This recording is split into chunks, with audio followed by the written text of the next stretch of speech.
কি কুয়াশা আর তার সাথে হালকা হালকা বৃষ্টি। ক্যামেরায় যদিও বৃষ্টিটা বোঝা যাচ্ছে না, এই যে রাস্তা দেখলে বোঝা যাচ্ছে রাস্তা ভিজে গেছে, বৃষ্টি হচ্ছে। কে বলবে এখন 7:45 বাজে।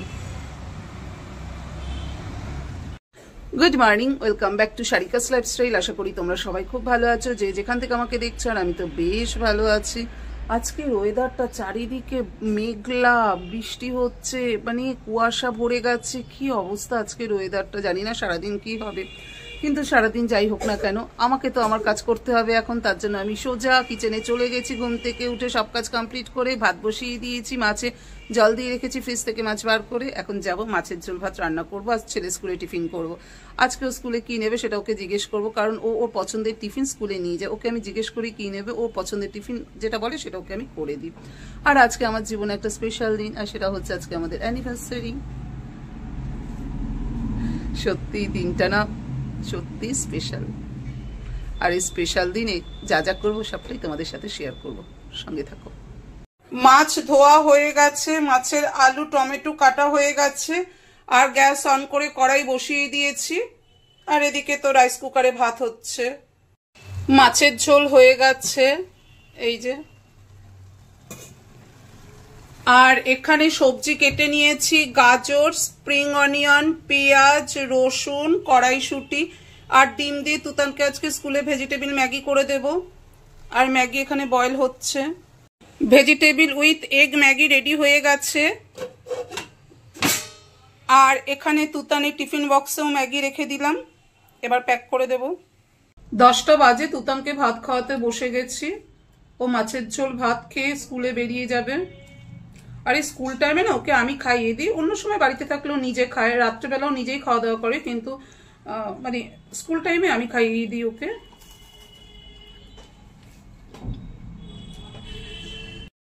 রেডি হয়ে গেছি তুতানকে স্কুলে দিয়ে আসার জন্য। আর আজকের ওয়েদার একদম যাচ্ছে তাই ওয়েদার, রোদ তো উঠবেই না, মেঘলা মেঘলা, ঠান্ডা একটা হাওয়া দিচ্ছে, খুব শীত করছে।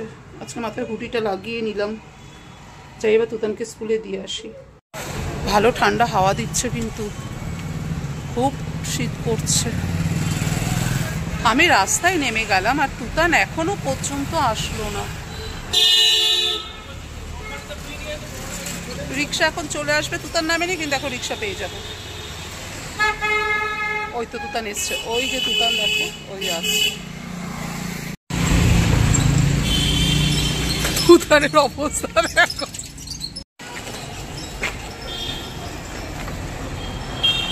যাও।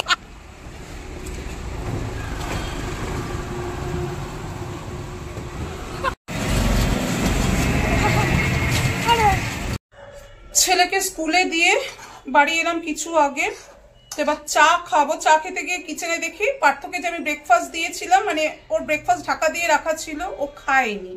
ও এটা না মানে নিজের হাতে কখনো কোনো কিছু খায় না, এই স্বভাবটা কি বলবো বলো। আগে ওকে ব্রেকফাস্টটা দিয়ে নিই, তারপরে চা করব। আমি জানি না যে ও ব্রেকফাস্ট করেনি। আমি ও ব্রেকফাস্ট কিচেনে ঢাকা দিয়ে তারপরে গিয়েছিলাম ছেলেকে নিয়ে, আর ওকে বলেও গিয়েছিলাম যে তুমি ব্রেকফাস্ট করবে, কিন্তু ও করেনি। আমি ছিলাম না বলে ব্রেকফাস্ট করেনি। ভাবো কি বলবো পার্থকে, ওকে দিয়ে আসি ব্রেকফাস্টটা। তোমাকে ব্রেকফাস্ট দিয়েছিলাম, তুমি খাওনি। ধরো।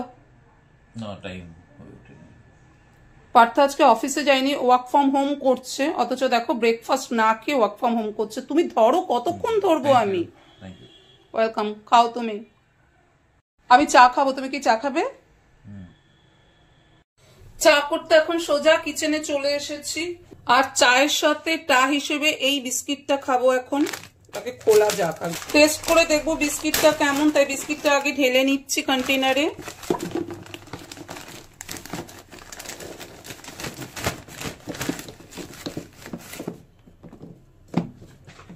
কন্টেনারে ঢেলে নিলাম।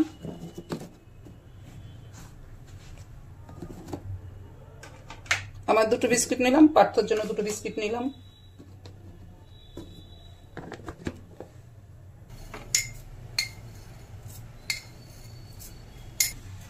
সকালে তো বৃষ্টি হলো হালকা হালকা, মনে হচ্ছে একটু পরে বৃষ্টি নামবে, এইরকম একটা ওয়েদার আজকে, পুরো মেঘ করে রয়েছে।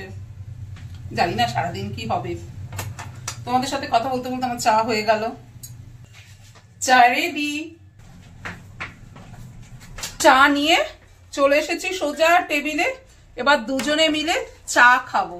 আজকে কিন্তু মিস্টার ব্যানার্জি অফিসে যায়নি, আজ মিস্টার ব্যানার্জি অফিসে যায়নি, ওয়ার্ক ফ্রম হোম করছে ও।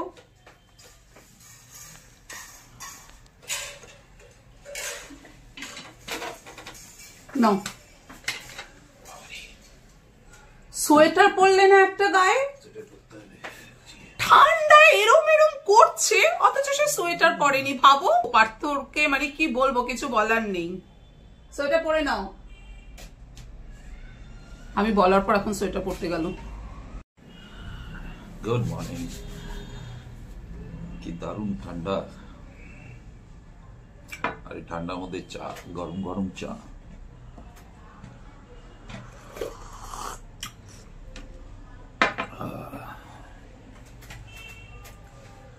আজকে আর অফিস যাওয়া হলো না, বাড়ি থেকে কাজ করতে হবে।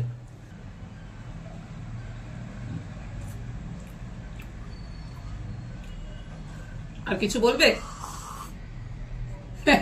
না, আর কিছু বলার নেই, কথা বলার পার্থ ঠান্ডায় অবস্থা খারাপ, হওয়ার কিছু বলতে পারছে না। চলো তাহলে দুজনে মিলে চা এনজয় করি, পরে আবার তোমাদের সাথে কথা বলবো। এতক্ষণ ধরে বৃষ্টি হচ্ছিল, দেখো রাস্তা পুরো ভিজে গেছে, ঝুপঝুপ করে বৃষ্টি হচ্ছিল। কি বলবো, শীত একে, তার মধ্যে বৃষ্টি, একদম জমে গেছি। দেখছো রাস্তা কত ভেজা।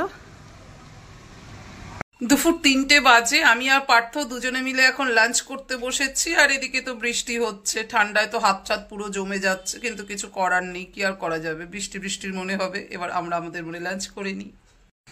জাস্ট লাঞ্চ করে উঠলাম, এবার একটু রেস্ট নেব, মানে রেস্ট বলতে শুয়ে একটু ভিডিও এডিট করব, তারপর আবার 4:30টার সময় বেরোতে হবে, ছেলেকে আনতে যেতে হবে। পার্থ আনতে যেতে পারবে না, কারণ ও ওয়ার্ক ফ্রম হোম করছে, ওর অফিস আছে, তাই ও আনতে যেতে পারবে না, আমাকেই যেতে হবে। তো এখন একটু রেস্ট নিই, আর রেস্ট নিতে নিতে এডিট করে নিই আগে। গুড ইভিনিং, সন্ধে 7:25 বাজে, এখন সোজা কিচেনে চলে এসেছি রান্না করার জন্য। আর আজকে ডিনারে বানাবো বাসন্তী পোলাও, আর কালকে রাতে চিকেন কষা ছিল, এটাই দিয়েই আজকে আমাদের ডিনার হবে। পার্থ সন্ধেবেলা একবার আমাকে বলেছিল যে আজকে বাইরে গিয়ে আমরা ডিনার করব, কিন্তু বাইরে যাওয়ার মতো পজিশন আজকে হচ্ছে না, কারণ বৃষ্টি পড়ছে, ঠান্ডা, সামনে তুতানের অ্যানুয়াল এক্সাম আছে, মানে ফেব্রুয়ারি থেকে তুতানের অ্যানুয়াল এক্সাম, তাই আর রিস্ক না নিয়ে ওকে বললাম আজকে বাড়িতেই সেলিব্রেশনটা আমাদের হবে বাসন্তী পোলাও আর চিকেন কষা দিয়ে। আর দুপুরবেলা তুতানকে আমি রেস্ট নেওয়ার পর তুতানকে আনতে যাব যখন, তখন বৃষ্টি হচ্ছিল, তাই আর তোমাদের সাথে ক্যামেরা অন করে কথা বলতে পারিনি। বাড়িতে আসার সাথে সাথে তুতানের টিচার চলে এসেছে, তাই তখনও ক্যামেরা অন করে কথা বলতে পারিনি। তার জন্য এখন ডাইরেক্ট কিচেন থেকে আবার ব্লগটা শুরু করে দিলাম। আর এখন বানাবো বাসন্তী পোলাও, আর আমি বাসন্তী পোলাও কি করে বানাই সবটাই আমি তোমাদের সাথে শেয়ার করব। আজকে আমি বাসন্তী পোলাওটা বানাবো গোবিন্দভোগ চাল দিয়ে, তার জন্য এই কাপের, এই কাপের 1 কাপ গোবিন্দভোগ চাল নিয়ে নেব আমি।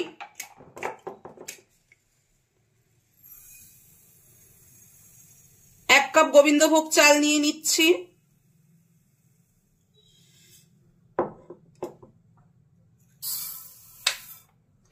এক কাপ গোবিন্দভোগ চাল নিয়ে নিলাম। লাগছে গরম মশলা, এখানে শাহি গরম মশলা আছে, গরম মশলা লাগবে, লাগবে ঘি, নুন তো লাগবেই, নুন ছাড়া তো রান্না হয় না, নুন তো লাগবেই,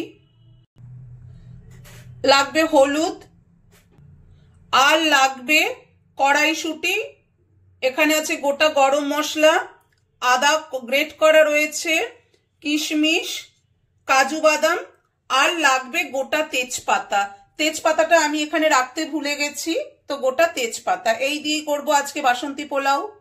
চালটাকে এখন আমি 5 থেকে 6 বার বেশ ভালোভাবে ধুয়ে নেব। চাল বেশ ভালোভাবে ধুয়ে নিয়েছি, এবার চালটাকে না ঘি দিয়ে হলুদ দিয়ে মাখতে হবে, কিন্তু এখানে আমি একটা টিপস অ্যাপ্লাই করব, আর সেটা হলো চালটাকে না ডাইরেক্ট আমি ঘিতে মাখবো না, ঘিটাকে আমি আগে মেল্ট করে নেব। তার জন্য গ্যাস অন করে দিলাম। এবার আমি 4 চামচি ঘি নিয়ে নেব। ঘিটা ঠান্ডায় জমে গেছে, চামচি থেকে বেরোচ্ছে না। 2 চামচি 4 চামচি ঘি নেব। 4 চামচি ঘি নিয়ে নিলাম। এবার ঘিটাকে আমি ভালোভাবে মেল্ট করে নেব।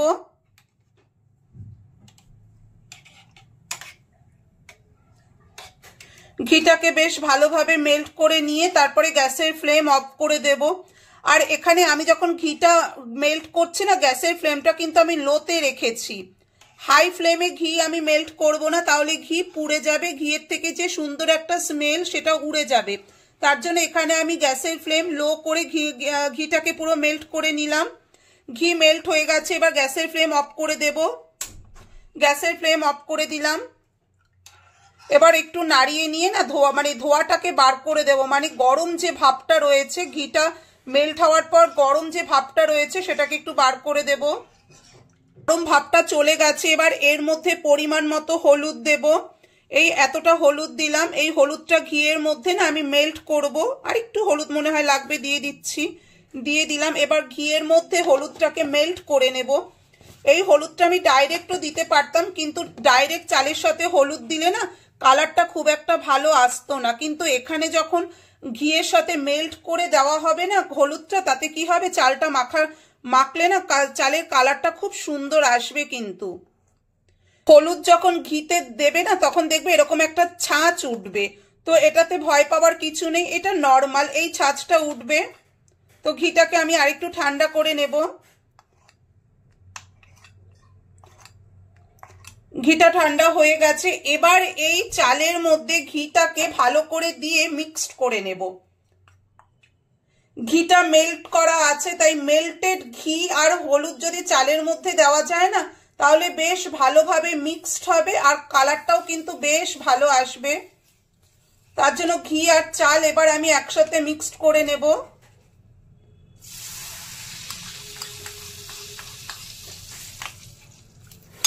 দেখো চালের সাথে ঘি হলুদ ভালোভাবে মিক্সড করে নিলাম।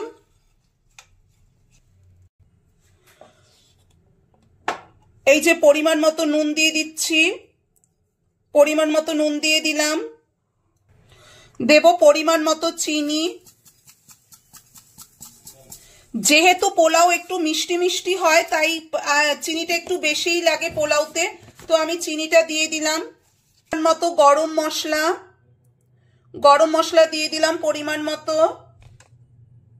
আরেকটু লাগবে, গরম মশলা পরিমাণ মতো দিয়ে দিলাম।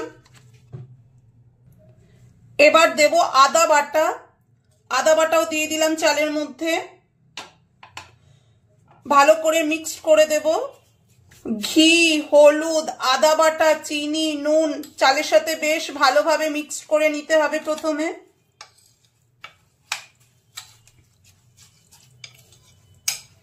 এখনই একটা খুব সুন্দর স্মেল বেরিয়েছে।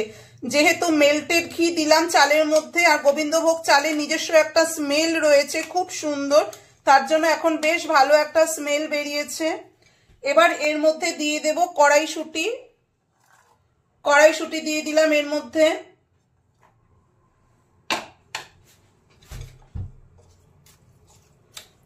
চালটাকে আরেকবার বেশ ভালোভাবে মেখে নিচ্ছি।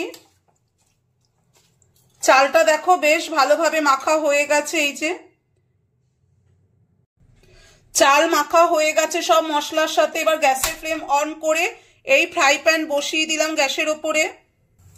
ফ্রাই প্যান গরম হয়ে গেছে। এবার ফ্রাই প্যানে আরেকটু ঘি দিয়ে দেব। আর 1 চামচি ঘি দিয়ে দিলাম ফ্রাই প্যানে। ঘি কিন্তু মেল্ট হতে শুরু করেছে। এবার এর মধ্যে দিয়ে দেব গোটা গরম মশলা আর তেজপাতা। গোটা গরম মশলা বলতে এর মধ্যে আছে লবঙ্গ, এলাচ, দারচিনি আর একটু জয়িত্রী আমি গুঁড়ো করে চালের মধ্যে দিয়েছিলাম, সেটা আমি তোমাদের দেখাতে ভুলে গেছি। যাই হোক, তো গোটা গরম মশলা আর তেজপাতা আমি ঘিয়ের মধ্যে দিয়ে দিলাম। এবার একটু ফ্রাই করে নেব। মশলা থেকে একটা ভালো স্মেল বেরোতে শুরু করেছে। এবার এর মধ্যে দিয়ে দেব কাজু বাদাম দিয়ে দিলাম ফ্রাই করার জন্য। হালকা ফ্রাই করে নিয়ে এর মধ্যে দিয়ে দেব কিশমিশ আগে দিলাম না, কারণ কিশমিশ না খুব তাড়াতাড়ি পুড়ে যায়, তার জন্য কিশমিশটা একটু পরে দেব। আগে কাজু বাদাম ফ্রাই করে নিয়ে তারপরে কিশমিশ দেব। বাদাম ফ্রাই হয়ে গেছে। এবার এর মধ্যে দিয়ে দিচ্ছি কিশমিশ। কিশমিশ দিয়ে দিলাম,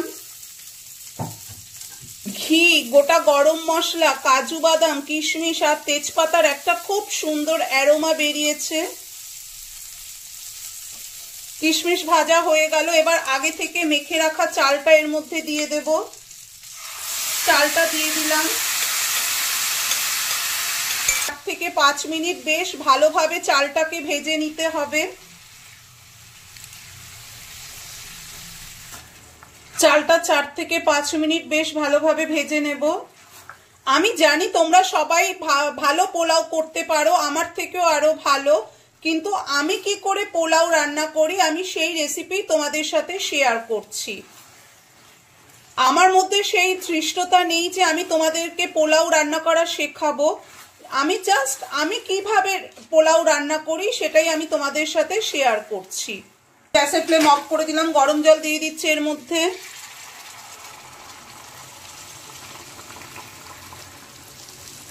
গরম জল দিয়ে দিলাম। এবার না গ্যাসের ফ্লেম আমি লো করে ঢাকা দিয়ে দেব। আমি কমিয়ে দিয়েছি, এবার ঢাকা দিয়ে দেব। ঢাকা দিয়ে এইভাবে 5 থেকে 7 মিনিট হবে। 5 মিনিট পর ফিরে এলাম। দেখা যাক পোলাও কি পজিশনে এসেছে। পোলাও থেকে কিন্তু অনেকটা জল রিলিজ হয়ে গেছে। এই অবস্থায় না পোলাওয়ের ঢাকনা খুলে একটু নেড়ে নিতে হবে, কারণ না হলে না এই যে কাজু কিশমিশ গুলো একদম সাইডে চলে গেছে, ওগুলোকে একটু মাঝখানে আনার জন্য নেড়ে নিতে হবে। চালটাকে আমি ভালো করে নেড়ে নিচ্ছি। এবার আমি একটা কাজ করব, যেটা হয়তো সবাই করে কিনা আমি জানি না বা বলতে পারবো না। সেটা হলো এবার আমি পোলাওটাকে না একটু দমে বসাবো। আমার মনে হয় দমে বসালে পোলাও বেশ ভালো লাগে, টেস্ট ভালো হয় এবং ঝুরঝুরে হয়। এটা সম্পূর্ণ আমার ব্যক্তিগত মতামত। আমি জানি না আমি সঠিক প্রসেসে করি কিনা।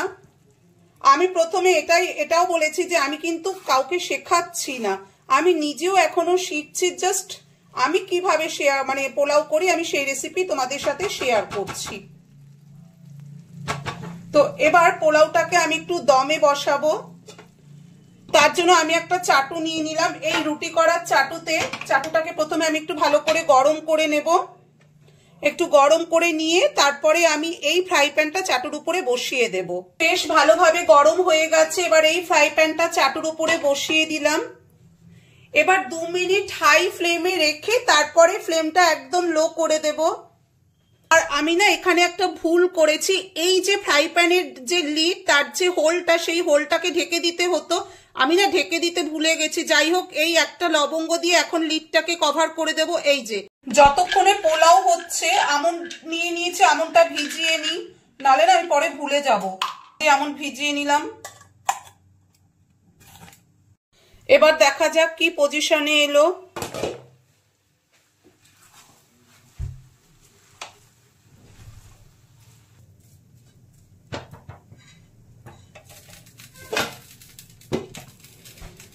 গ্যাসের ফ্লেম অফ করে দিচ্ছি। গ্যাসের ফ্লেম অফ করে দিলাম।